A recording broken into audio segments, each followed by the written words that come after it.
pretty much what in more fancy terms. Oh, by the way, this is gone up. I've just noticed my camera has cut the video in half now, so this is part 2 of Odin. Okay, and we were just discussing, I'll repeat it to you, Nietzsche's dictum. You say it is the good cause that hallows even war. I say unto you, it is the good war that hallows any cause. And this summarises very much what Odin saw war as. He saw that a good war is better than a bad war done for good reasons, essentially. He just wanted fighters, basically. He wanted the best of fighters to fight, and that was it. And he took glee in forcing these fighters to have fights between one another, and he would cause wars. He would cause wars. So he wasn't as noble as many people think, and so people who take him on as a patron god obviously must understand that he didn't really give a shit about you, most likely. Okay, not unless you have something he wants, which is fighting capabilities. He was very interested and always maintained very close affiliations with the warrior shamans of Nordic society.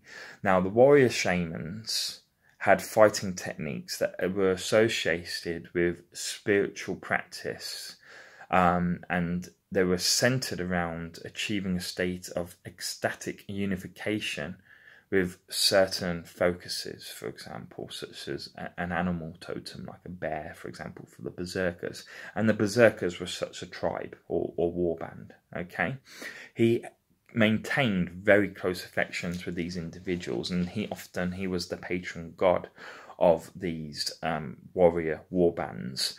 But this brings us back into the waking dream that I mentioned earlier.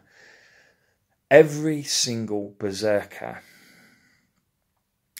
will have undergone what's called the waking dream. So they were, in some ways, they weren't outlaws because they had learnt to control. They'd either been sent to the berserkers to learn how to control the fact that they were losing their mind to the Uttengard, or they learned to control it themselves before being sent to the berserkers or finding them, or another similar warband. And these warrior shamans, as they are described, that's all they're described as in Nordic paganism. So in Nordic paganism, warrior shamans instead of waking dream. I think waking dream is so much more poetic, don't you? So if you're in the waking dream, for example, you basically have to have done had to have done a couple of certain things. You first of all must have died. Then you must have come back to life, and you must come back to life without external influence. That is to say, without someone bringing you back to life. In that time period, there is I've only met one other person who has the waking dream like myself. I died at the age of 28 and came back to life from heart failure. Okay, but in a car crash. There's only one other person that I've met, and his experiences were very similar to my own in the sense that they involved the afterlife to some extent, but because he was Celtic, obviously there were differences as well, and he I'm not going to say what happened to him, but for me, I went to my heaven. I was chosen by Freya, and I went to Folkvangir, and so I now know that my patron god, or goddess in this case, must be Freya. I can't not have her as my patron god, simply because she picked me when I died. She had first choice over me, and she saw me as a valuable warrior, a warrior that would further her cause, whatever, during Ragnarok and up to the time before Ragnarok. But I remember going to Folkvangir, the Meadow of the Dead, where the dead that fight for Freya go to. Okay, and I will fight for her. So anyway, I'm going off topic, but I will fight for her with such ferocity you cannot believe it. I will not let anyone harm her when I go to my heaven again. But I'm going off topic. You might be thinking I'm a little nuts, because if you don't understand the waking dream, you're not going to understand it. But Odin had his own set of dead men, essentially, who would come to him when they died. He would choose them, and he would bring them to the halls of Valhalla. And I will talk about them in a little bit later when it comes to talking about the dead. Okay, because remember, he is a god of the dead, rather than, and at the moment we're talking about his aspect of war. Okay, and so I'll summarize that. As a war god, Odin is principally concerned not with the reasons behind any given conflict or even its outcome. He doesn't care one way whatsoever, but rather he is concerned with the raw, chaotic battle frenzy that is, essentially his name, Odin. That's in, if you look at the root words, that ecstasy of battle, that ecstasy of ferocity. He's concerned with that. That of course permeates itself into any struggle or any battle or war. Okay, now he was also the god of sovereignty. That means he was the god of kings. Okay, as I say, and other noble people. Okay, and so Odin did have a preference for the elite. He was elitism. He was a promoter of elitism. He did not care for the weak. If you were weak, you could die for all he cared. He had no interest in you. And so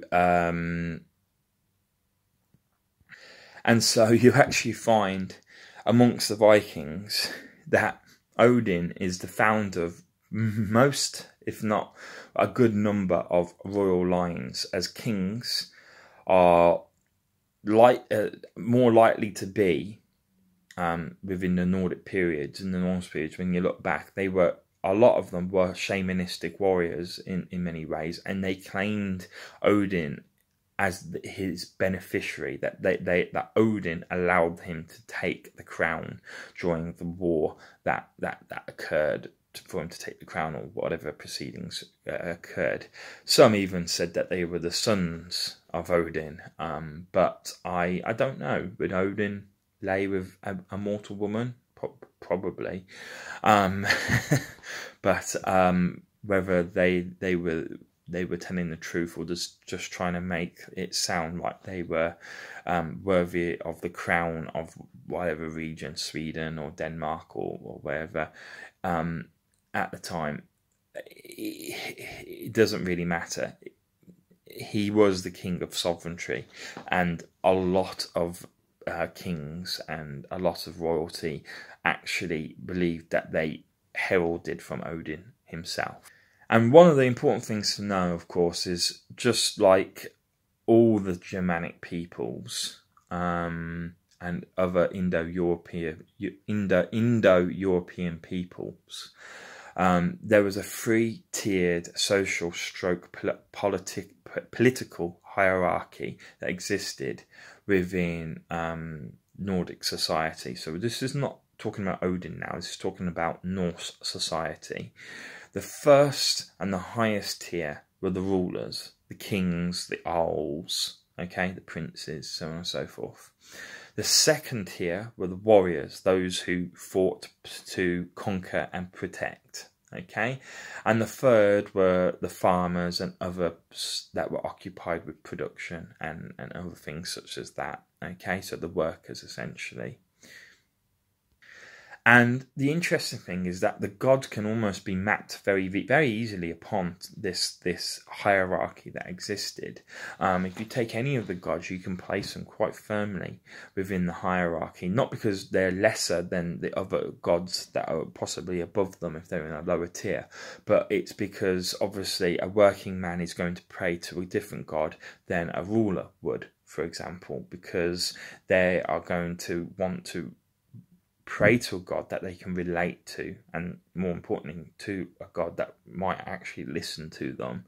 And so, you know, the first tier, the tier of rulers, for example, this was very much occupied by both Odin and Tyr.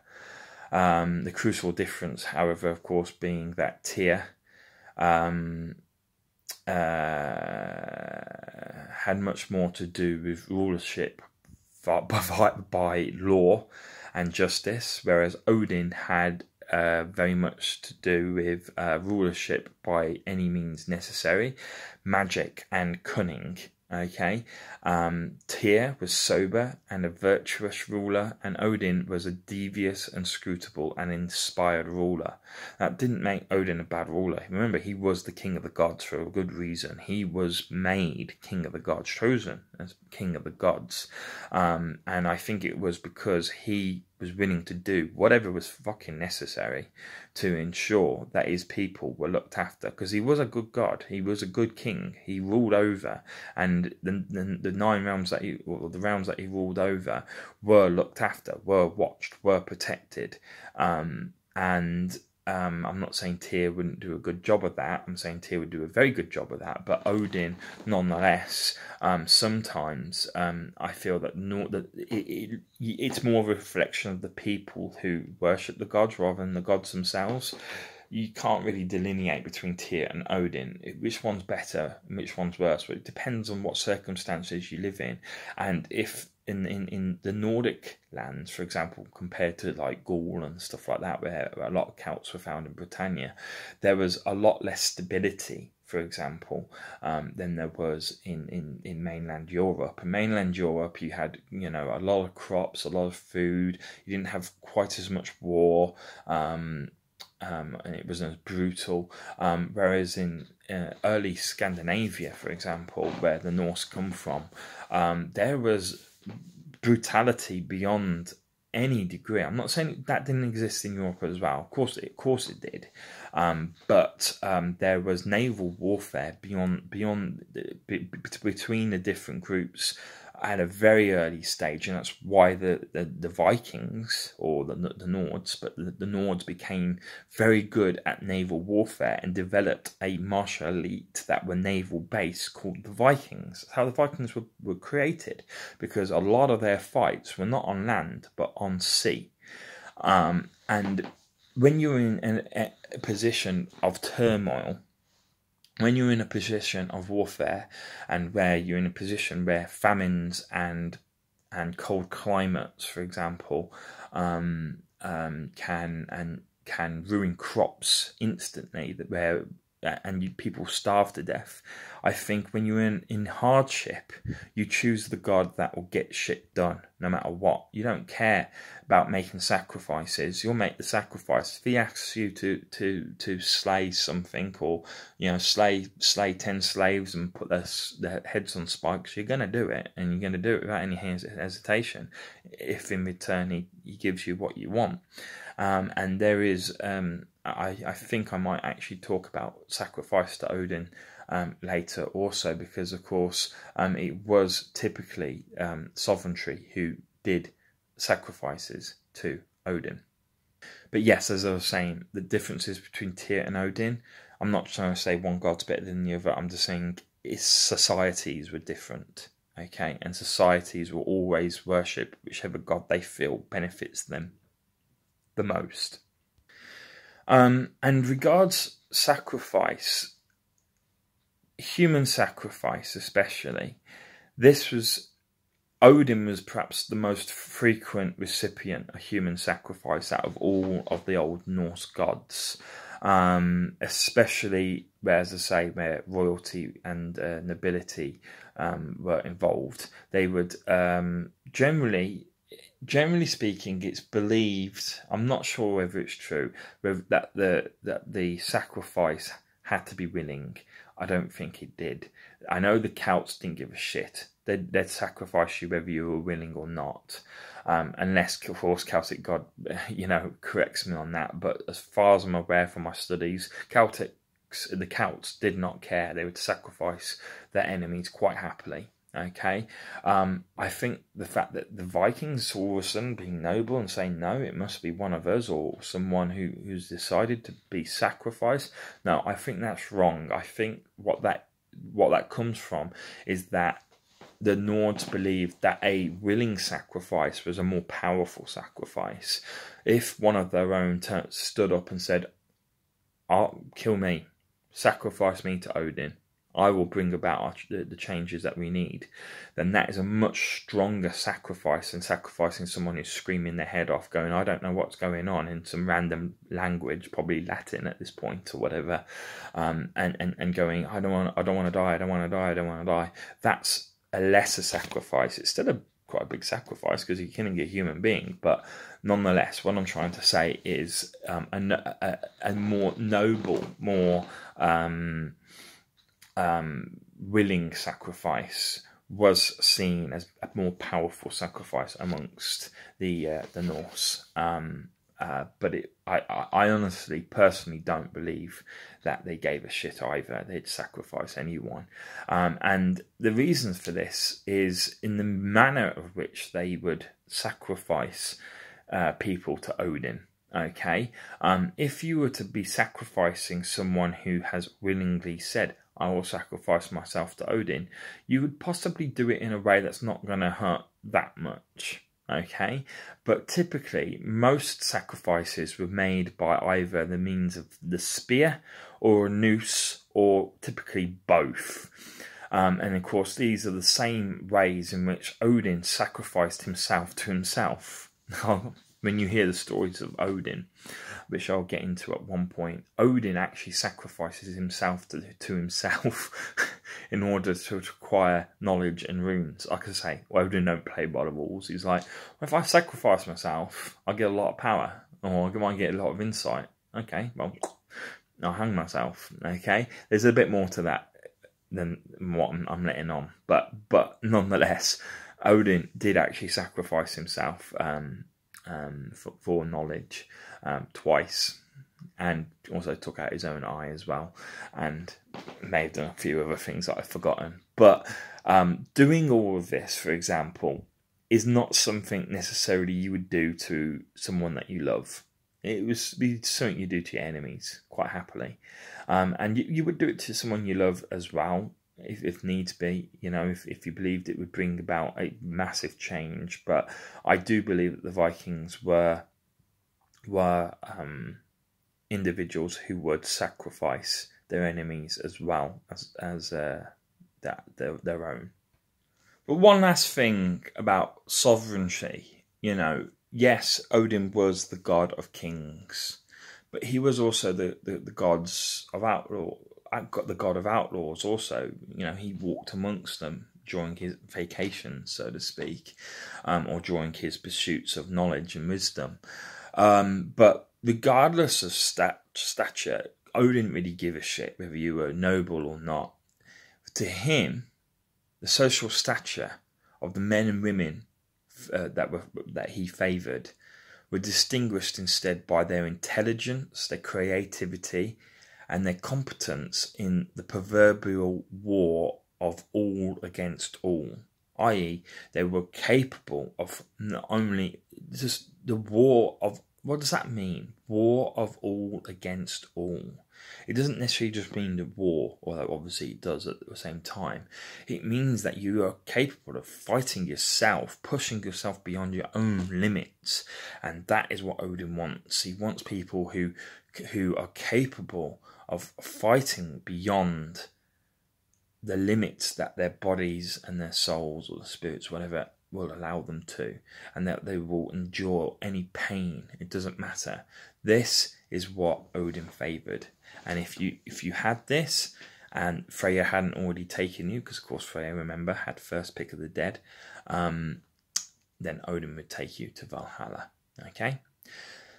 Now we're going to talk about Odin as the patron god of wisdom, or one of the patron gods of wisdom, magic, and shamanism. So he's got three aspects there also that we need to discuss. And it's very important because he was heavily involved in these areas. And one of the reasons why these areas are so important within a religion such as paganism is, unlike a monotheistic religion such as Christianity or Islam, for example, where there is a supreme being at the top of the tree who's all-knowing, all-powerful, all-loving, etc., etc. Okay, they are not limited by their anything, but by anything at all. They're limited by their imagination. That's it. In a polytheistic theology, like, for example, paganism, the gods are limited. They are limited by their physical form. They are limited by their abilities, by their powers, by their strength, and by their flaws and their own personality. So, for example, if they are in the form of a human, they can pretty much only do what a human can do. If they're in the form of a tree, because some gods could polymorph, by the way. The giants are very good at it. They could change their shapes. Okay, if they're in the form of a tree, then they ain't going to be moving very fast, but they're going to be very tough. Okay, but if they're in the form of a hawk, then you could fly around, but they're going to be potentially at risk of, obviously, if they don't know how to fly, have fallen to their death. But what I'm trying to say is they were limited by the physical bindings that bound them when they were whatever shape they chose at the time, and they did have their typical form. Their typical form was human in nature. Okay, human-like at least, anyway, as we were built by Odin, Vili, and Ve. During the story of Midgard, what I forgot to mention is when the Midgard was created, Odin found 2 tree trunks that had washed up upon the shores just as they were about to leave, and he carved from those trees man and woman. Okay, and he carved them in his image. Okay, and in the image of the Asia, and he gave them the breath of ecstasy. He gave them life, and that's where we come from. We come from trees, essentially. Okay, so, but that's just, and that was Odin's way of allowing Ymir to live on, or at least an essence of Ymir to live on, because we were originally inanimate objects, trees, vegetation. We were the hairs, essentially, of Ymir, but we were tree trunks, and he gave us life so that Ymir could live on through us, in essence, and that was because of his grief for his loss of his brother God, essentially. I mean, they were, I don't know, were they related? I don't know. They weren't related, but nonetheless, a god that he loved very much. Okay? Now, the reason why I bring up about the limitations about your shape and your physical bindings and your personality flaws and anything like that is that to Odin, or for Odin, any kind of limitation is something to overcome by any means necessary. And for Odin, his actions are typically carried out within the context of a relentless or ruthless quest for more wisdom, more knowledge, and more power. And they're usually of the magical sort. So Odin knew he couldn't expand his physical abilities to an extent, not to the extent of, for example, Ymir, as I just mentioned. He was an immense god. Okay, he was bound. He did not have the ability to polymorph or to change shape. Okay, like giants did. Okay, but he did have the ability to pursue other magics, and that's what he did. Okay, he wanted magic, power, knowledge, and wisdom, all for the purpose of overcoming any limitations that he or his people may have. As mentioned before, he sacrificed his right eye, I think it was. Well, it doesn't say there, but it was his right eye that he sacrificed for wisdom. As I said before, he also sacrificed himself by hanging himself upon the willow tree, Yggdrasil. And he did this for 9 days and nights, receiving no form of nourishment or help from his companions. But by the end of the ordeal, he perceived the runes, the magically sort of charged ancient Germanic alphabet that was held or believed to contain many of the greatest secrets of existence. And he this is why he hung himself.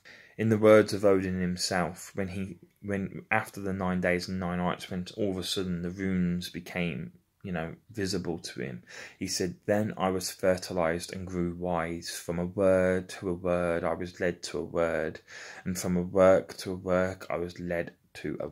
And so you can see that Odin, one thing I will mention later is very good with his words. This poetry, it will come up. Okay, but Odin was he didn't care what he had to do to get what he got. Okay, again we find in another story. These are all stories that I will tell you in good time. He went into a challenge with a giant, a contest to see who was most knowledgeable and most learned, and the prize was the head of the loser. So whoever lost their head, literally, and would die. Okay, and so Odin simply asked his opponent a question which only he knew the answer to. Asked a question about himself that only he himself could know. Of course, the giant couldn't answer the question. He had no knowledge of Odin, or no knowledge of that particular whatever question Odin asked, and so the giant's head was taken, and the prize was taken, and he proved his wisdom. Proved his wisdom by asking someone a question that they're not going to know an answer to. See, that is what Odin is all about. And of course, when it comes to magic, we must, of course, note that he is also a practitioner of shamanism, and he is the second most powerful practitioner of shamanism, following Freya. Freya was one of the was the goddess is a goddess of the Vanir, and Freya is the goddess who took me when I died to Folkvangir. If you're more interested in the journeys that Odin took in his shamanistic spirit journeys, they're actually very, very well documented within the I don't know if I'm pronouncing this correctly, but the Ynglinga sagas. Okay, so I'm going to spell that for you in case you want to learn more.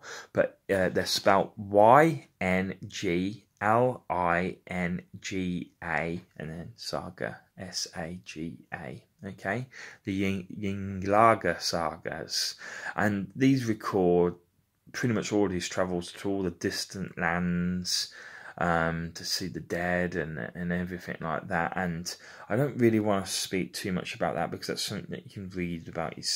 Now, of course, Odin was, as I say, a shaman. He practiced shamanism, and all shamans, every single shaman, had what were called familiar spirits, or shamanistic familiar spirits. They had familiars, essentially. And basically what a familiar is a spiritual manifestation of the individual that is projected outwards and has physical appearance and and its own sort of it will do exactly what its master says because it is part of their of the master, but it can act on its own also. Typical examples of this are Hugin and Munin. Okay, the ravens, memory and thought, which I have on the back of my head, if I can get them. I always struggle to show you them. I do apologise, but Hugin and Munin, which are the ravens of Odin. The wolves, Joey and Freki, that he had also were were shamanistic projections.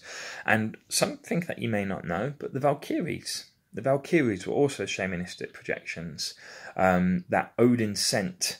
You know, they were just part of his mind. He sent, rather than going himself physically, he would send his mind, or projection of his mind, or his magic down to the battlefields of the dead, and he would send them in the form. He would send Valkyries, these winged female soldiers with spears and spears and shields, to take the bravest men who had died on the battlefield up to the halls of Valhalla, where then they would, of course, live the rest of eternity in Valhalla, fighting one another, learning new fighting techniques until Ragnarok came, where they would then obviously fight to protect Odin against all threats, but the biggest threat, of course, being Fenrir himself. Fenrir. Now, the interesting thing about shamanism is, and this is a reference also to Celtic God. Celtic God is a YouTuber here, and hopefully he's watched this video and watched it this far. And when he gets to this point, take note, Celtic God, that the Nords believed that shamans, okay, because that's the word that they, and remember before when I said earlier, shamanistic warriors, they didn't describe, that berserkers were just a form of shamanistic warriors. Shamans had to typically undergo the ritual of death and rebirth, the same as that you and I have done. I died, you died, we both came back to death. And in order to do that, when you do that, you acquire your powers, your abilities, your immunity to pain, for example, or a high threshold at least to pain, incredible strength, no fear of death, sometimes the ability to see in the future, the past, the present. All these different things, these abilities that you get, are actually a form in Nordic mythology of shamanism. So we would actually, I know you call it a druid in Celtic terms. I don't know if that's the word that Celts use, but in Nordic terms, we would be shamans, okay, or shamanistic warriors, to be more precise, and that is exactly what Odin was. So I'm looking around. Where the hell is my familiar? I want my familiar. I want a pet. I want a little pet familiar to play with. But I'm taking it seriously. I am taking it seriously. Don't worry. I'm not undermining it when I say that. I'm just trying to add a little bit of humour. But remember, Odin underwent these ordeals of death and rebirth when he hung himself, and also when he apparently killed himself with a spear, which is something I don't actually recall. That might be my amnesia. It might be a story that I've not heard yet, so I'll have to go check it out. But Odin did kill himself and was reborn by hanging himself, and it's exactly the same process that